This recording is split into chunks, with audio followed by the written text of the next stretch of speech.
Hello and welcome to Day 6 of the World Cup Minute. My name's Josh. I'm here with Brandon. Brandon, how are you?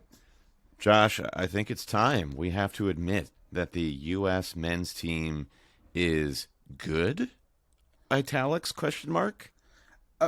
I'm still not sure we can score, but outside of that, everything else I think is pretty good. It was just a really impressive performance. I mean, going into this match, we talked about it a little bit yesterday. I mean, I sort of felt like they were kind of better at us at every position, including managerially, and now I don't know. I mean, it was those things probably can still be true, but that England team, I don't really understand what happened with them today. I mean, that was about as flat as they're ever going to look, and I think we deserve some credit for that, obviously. But I mean, the U.S. They were so organized. Like, that was what really surprised me more than anything else was, we were able to overcome Walker Zimmerman, and I think that's huge. I mean, he tried to make it.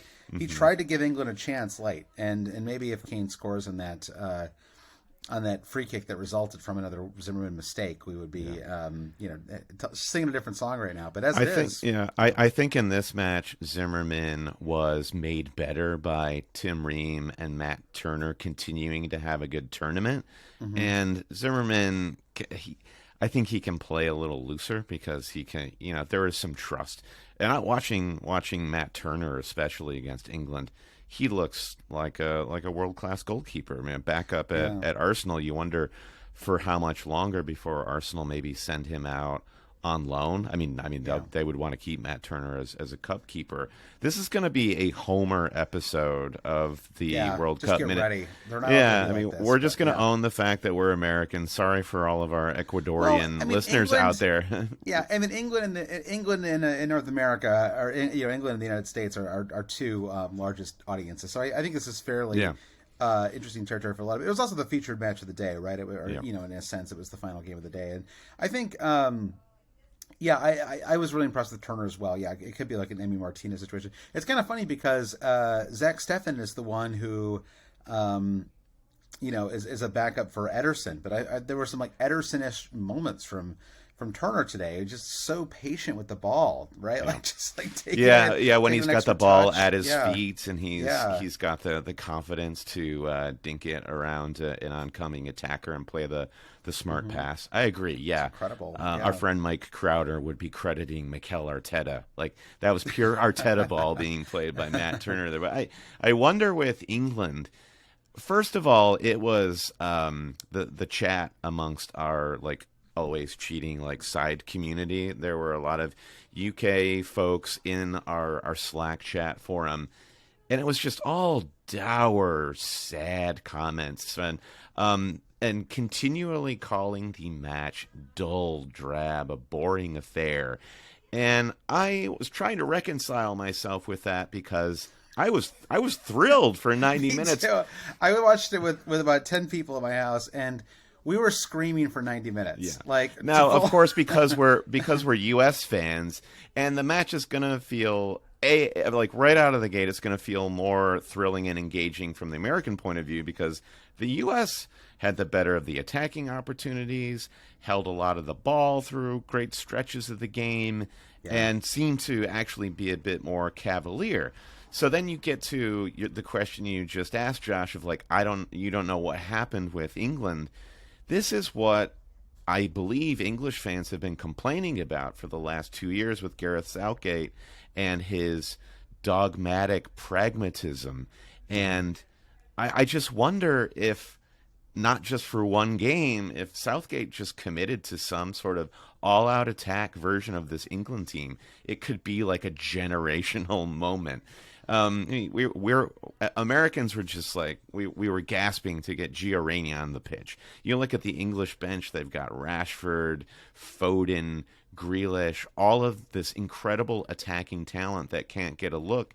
And one of the first substitutions that Southgate makes is Jordan Henderson, a guy who's over the hill, club legend at Liverpool, obviously, but not game-changing substitutions. They are all like-for-like substitutions with Southgate. As soon as I saw Henderson, on the sideline, and you're like, all right, they're bringing out 35-year-old Jordan Henderson. That's when you're like, okay, he's fine with the draw today, right? Like, clearly, and maybe that's actually unfair because I actually thought the subs that England made I mean, I thought Jack Grealish really made a difference out there, and he was kind of terrifying if he had played the full 90. Well, this is kind of the story in general, which is, I mean, Harry Kane misses a couple of pretty big opportunities in today's match, and it sounds like he's not totally at 100% health wise, and like maybe you should have just started Callum Wilson, right? Like maybe thought this stuff's all easy in hindsight, and Harry Kane can do other things besides just score, obviously. But I think that it felt like maybe this was a roster that was in need of a little bit of a shakeup from one match to the next, and I don't know. I mean, again, it's like it's so hard to look at a match once it's over and use that hindsight bias. I mean, this is basically the same England team that just walloped Iran 6-2, right? And so it's hard to look at that and say, oh yeah, he needed to make radical, drastic changes to this to face this U.S. squad. So what's the domino theory here, Josh? England wallops Iran, U.S. draws with Wales, and Iran, I wouldn't say wallop, but handles Wales.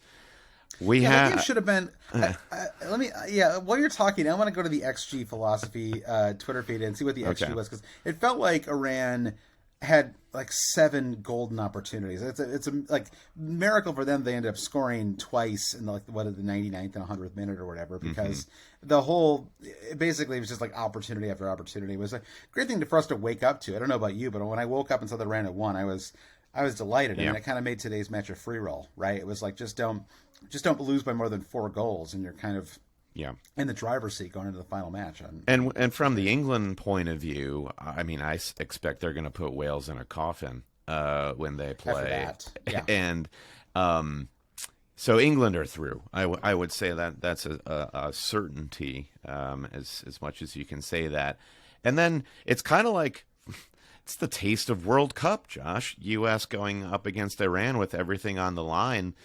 And a match that I think is much harder to predict. I think the very tetchy draw that happened between the U.S. and England, it wasn't impossible to expect that outcome. I think American fans were cautious going into that match, and England fans do what they do. But I will say, coming out of that match, it was married with my expectations for the U.S. going into the World Cup, or my desire was just play with pride and give us some building blocks for 2026 when North America hosts the World Cup. We have 4 years now to get this squad of U.S. players to figure out how to score goals. And if we can do that, the predictions are going to be out of this world going into 2026, like semifinals or bust for the American team. And let's see us make it out of the round into the round of 16 at least. But now I think, I mean, if we can briefly look ahead to that U.S. Iran match now, I mean, first of all, it's certainly no guarantee that we're going to win that game. I still worry about our ability to score goals in matches. I agree. And we had 7 corner kicks practically in a row, it seemed like, in the second half, and none of them really did anything. And so, so we'll see what happens in that. And Iran, was run over by England the first time they played, and then Iran looked, really good today. And so, which version are we going to get on Tuesday? I don't know, but I think that game now is incredibly exciting, and it's kind of fun to know what the stakes are. It's incredibly binary for us. A draw guarantees that we're out, because we would have 3 points, and a draw would give Iran 4, and England already has 4, and so they would be through. And a win effectively guarantees that we're through as well, because we'd have 5, Iran would have 4. Yeah. I guess you could even a win would be fine, because if Wales drew, then if Wales drew with England, then Wales would still only have 4 points and we'd have more. So basically, if we win that game, there is no chance we don't go through, and we could either finish first or second in the group, most likely second. If we draw, we're out. If we lose, we're out. And so, boom, there's your stakes. Very clean and easy. Tuesday at 2 p.m. I know you're in a meeting, but I'm going to be watching this game. I'm really looking forward to it. And so you got to move this meeting, right? You got to talk to the president of your company. Get this thing moved. There will be calendars being adjusted, being torn down and rebuilt over the next few days. I'm sure of it. And I mean, and it's great to not have a bunch of dead rubbers already. We know there are going to be some huge games in the final phase.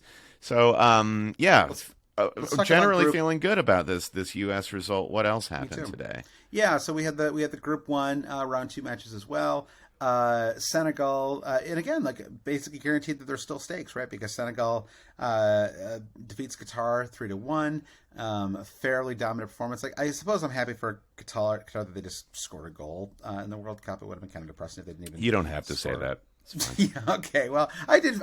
It was an authentic feeling that I had, so I'm expressing it here on the podcast. And then you had Netherlands, Qatar, and Netherlands Ecuador. And excuse me, of course, Ecuador. And Netherlands are, in my opinion, incredibly lucky to have escaped with a draw in that match. Ecuador looked excellent. Like you were talking yesterday about what kind of version of Ecuador we were going to see today, but they look good. Like it's not just Enner Valencia, or well, if he's seriously injured, I'm not sure. They took him off in the stretcher, but then he sat on the sidelines afterwards. So you never know. The stretcher. I think he's just enjoying being treated like royalty. If you could it's like a king being escorted from one chamber to the next on those chairs that people carry. I think he's milking this injury just for transportation reasons. Yeah, it was like the 11th time he's gone down in these first 2 games. Yeah. But I think that Ecuador looks really solid. I'm really impressed with how much they were going for it in that match, even after they drew. I mean, it's just watching these World Cup games. It's a lot different than watching club football, right? Because there has to be a strategic component to the way that you play, right? And so near the end of that match. It's pretty clear that a draw suits both sides fairly well, right? Mm. Both teams already had a win. They both have 4 points in the next group. They both likely could lose their next match and still go through. Yeah. So there was really no reason to absolutely go for it at the end of that at the end of that game. And it's useful to remember that watching these matches. Sometimes it seems like the games can get very dull, but it really just makes a lot of practical sense for them to do that. Yeah. And we'll see even more of that in the third round. Certainly. And we predicted it, Josh. The story of this World Cup is going to belong to Cody Gakpo. And the young guys. I mean, how old is Gakpo? He's like 22 or something, right? This is the age-centric World Cup minute this week. I love it. Well, but it just no. I mean that in a positive way though. He's 23, and it just it feels like we're just seeing a lot of exciting young players from lots of different countries emerge, and that is fun. And I think that it's something that I'm sort of really looking forward to. It's funny how when you get older, you'd think like you'd have it would be weird to be in your 30s and 40s watching these like 19-year-olds. Like at some point you'd be like, oh, this is dumb. But to me, it's like I enjoy it. Like it's like at some point it stops becoming any kind of like vicarious thing, even or maybe it's more vicarious. I don't really know. It's just this feeling like great. Like they're out there having fun. I'm enjoying watching them play. Like there's no element of like, oh, this isn't my generation of players anymore. Mm-hmm. Or like this, I'm just, and so it's sort of like, I like the pure sport of it. I'm really into it. It's just fun. It feels good for the health of the game to see all these like really young, exciting players. And then you stop and you start to think about the idea of eternity and the mind reels. Yeah, exactly. Yeah, we'll talk more about black holes later and their time warping effects. So I think Ecuador and Netherlands, I think there's... We'll see. I mean, I suppose Senegal Netherlands now is a match that it feels very. Ecuador to me should be. Senegal Netherlands already played, and so now we have Qatar, Ecuador. Netherlands. Yeah, Qatar Netherlands. You just see Netherlands will win that match, and so Ecuador Senegal, Brandon, is the match for all the marbles, and I suppose Ecuador just needs to play for a draw in that match, but obviously, Senegal is really going to be going for it, and so I doubt that match ends 0-0. I think we'll see a couple of goals on both, at least a goal on both sides for them. Yeah, for sure. And I credit to Senegal. This is a theme through the Always Cheating podcast. There's always a hashtag credit to, and I think Senegal. When that Qatar goal goes in, you could feel deflated, but they just came back and wrestled control of the match back again, and I'm glad to see them on the verge of possibly getting out of the group and having a good tournament without Sadio Mane. And I think their kits look beautiful. I think I will give Senegal the kit of the day. The less we say about the U.S. and England kits, the better. I believe that neither of these teams are destined to win the tournament because we cannot make these kits. We can't make statues of players, and we can't immortalize these kits in team photographs. They're that bad. So those are the losers. Senegal is the winner. Netherlands, I'm sorry, you can't win every time you wear your all orange kit, but I'll mention you. All right, well, let's move on to Saturday's match. Excuse me, it's one of those. It's a holiday weekend here in the U.S., so it's a Friday that feels like a Saturday, Brandon, doesn't it? Yeah. Saturday's matches, we have, I'm delighted to see that Tunisia-Australia is the 5 a.m. game tomorrow. I know we've got Australian listeners, but that is a match where the stakes are somewhat low. I mean, I'm glad that Australia got that opening, because they had that, like, fun 30 minutes in that France game. Yeah. So that's the early match on Saturday, and then the other group is, the other part of Group C is France-Denmark. And I'm sort of curious if France can replicate how well they looked in the Australia match. I mean, I think that it's interesting I wonder if, maybe there is something about just having Benzema out maybe simplifies things for them a little bit, right? And they know exactly how they want to play now. And, so I don't know. I mean, in Denmark, I think they had a slightly disappointing draw in their opening match.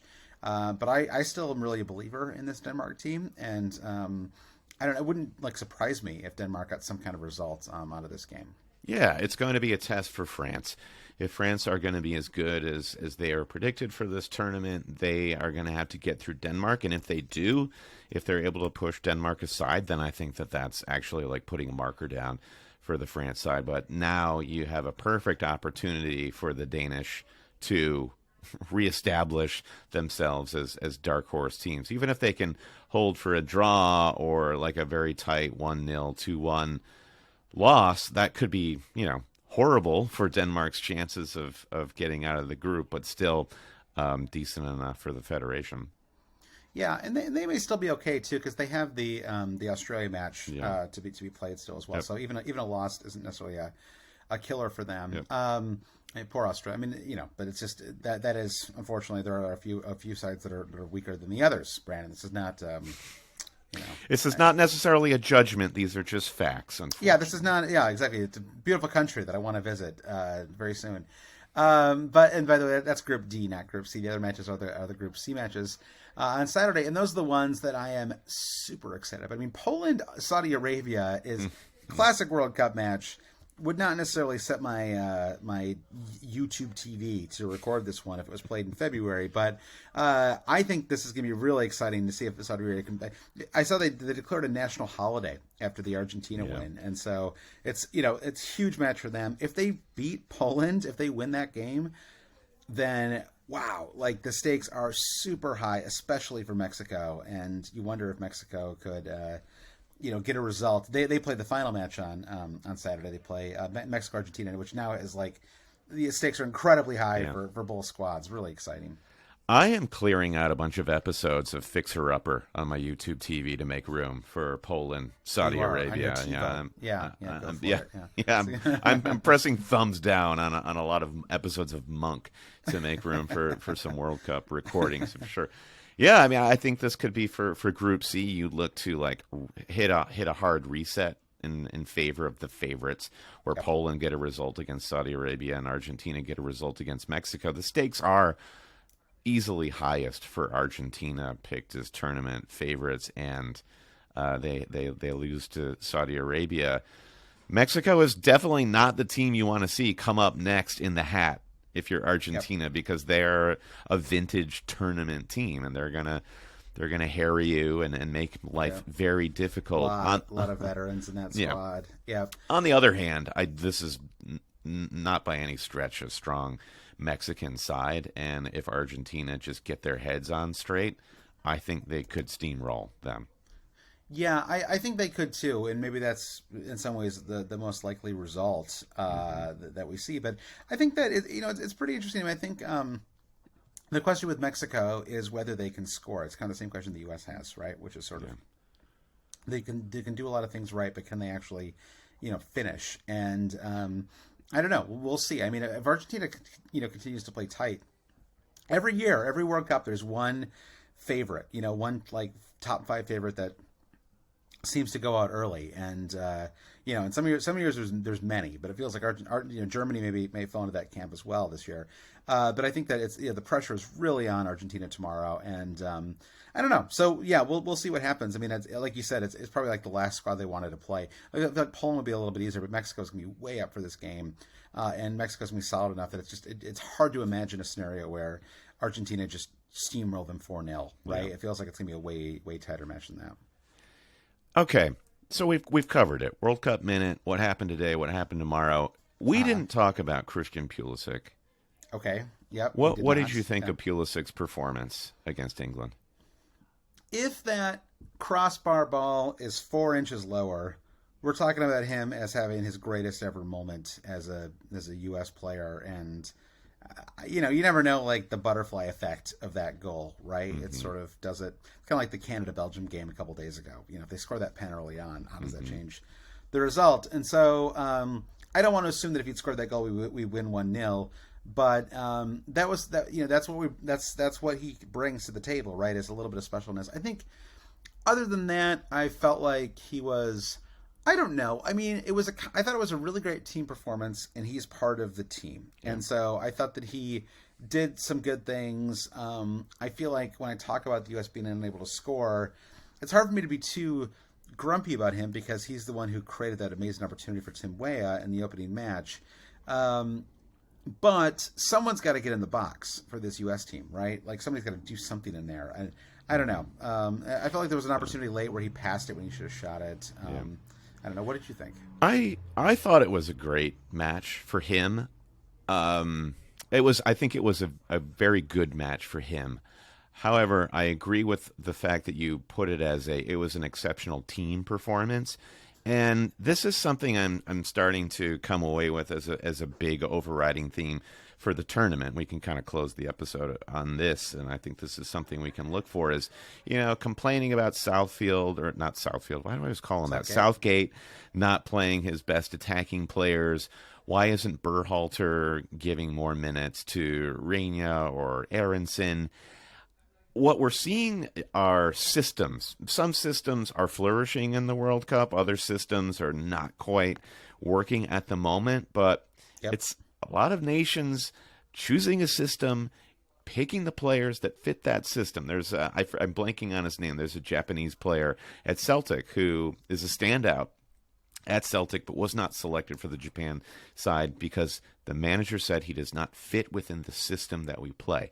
And then you see Japan come out and get the result that they do, and you say systems work.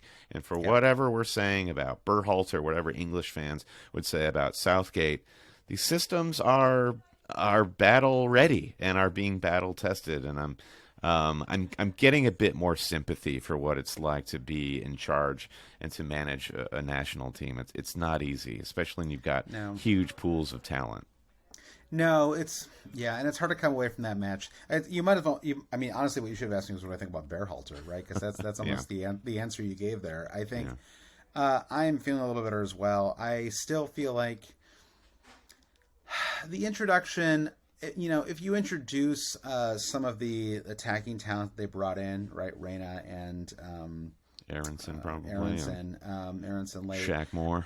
I didn't think Shaq Moore did anything. He was not. Yeah. He did not add. I agree with you. Yeah. But I thought that Aronson and Reina added something, and Reina won a foul late. I feel like they could have done something more in that foul. They blew that for sure. Yeah.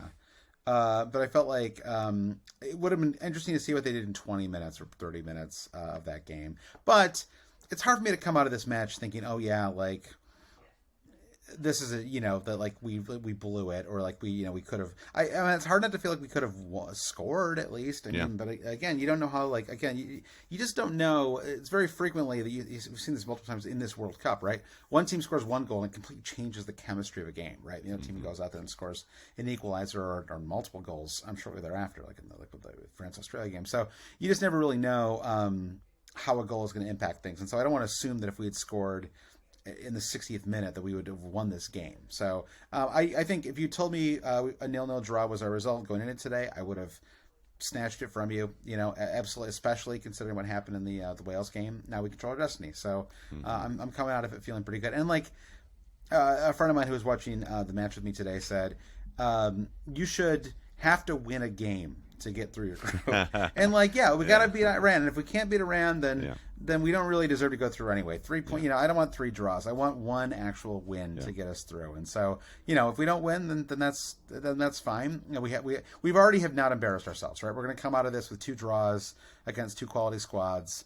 Even if we lose to Iran next Tuesday, it's not going to feel like our. First of all, we've already had our worst ever performance because I was, I remember Italy 2008, right? And we finished 32 out of 32 squats. So I've already seen that happen. That's not going to happen this time around. So I don't think. I don't think it's unlikely anyway. So so I'm feeling pretty good going into next Tuesday's match. Great. Well, let's go out there and seize our destiny. And that is our advice to our listeners as well. Outside of the World Cup, you've got destinies. Go seize them. Also, rate, review, and subscribe to the World Cup Minute and share with all your friends. If you're watching on YouTube, subscribe for audio. If you're listening on audio, go watch us on YouTube. Perfect. All right. Talk to you soon, Brandon. Bye.